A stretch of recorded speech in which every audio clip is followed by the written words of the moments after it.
semuanya, saya Skatin Iqbal dari kelas 11 J2. Pada kesempatan kali ini, saya akan menjelaskan hasil praktik jaringan komputer mengenai router DHCP server dan interVLAN routing.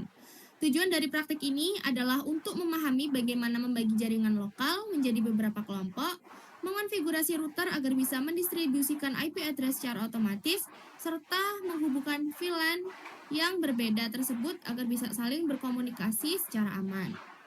Perangkat yang digunakan meliputi router, switch, dan 10 PC.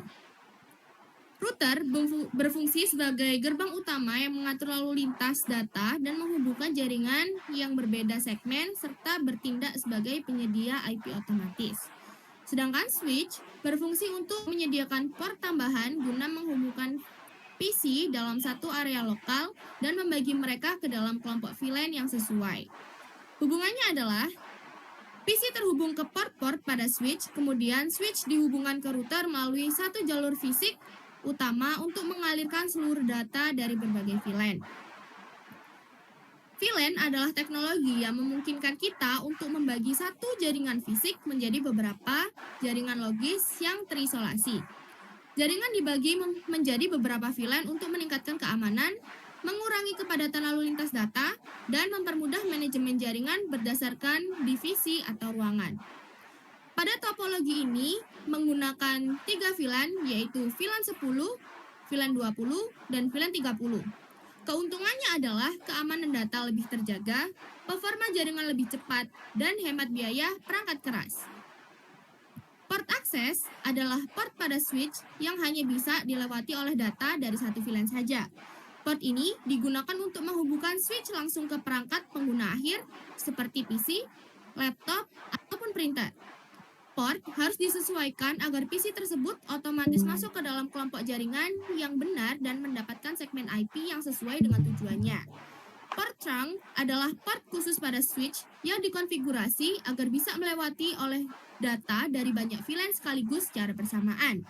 Koneksi antar switch wajib menggunakan trunk agar data dari VLAN 10, VLAN 20, dan VLAN 30 yang ada di switch bisa menyeberang dengan aman ke switch yang lain.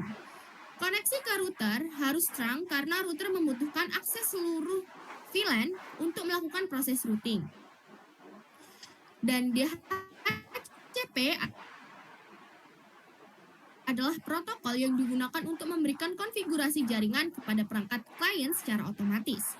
Fungsinya agar router bertindak sebagai pengelola dan pembagi IP address, netmask, gateway, hingga DNS ke setiap PC yang terhubung tanpa kita harus menyetinya satu persatu.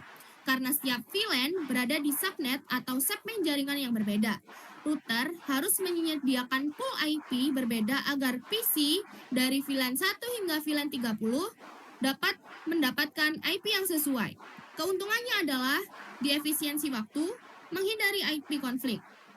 Nah, cara untuk mengecek keberhasilannya adalah dengan membuka PC, lalu desktop, command prompt, dan mengetik perintah ipconfig.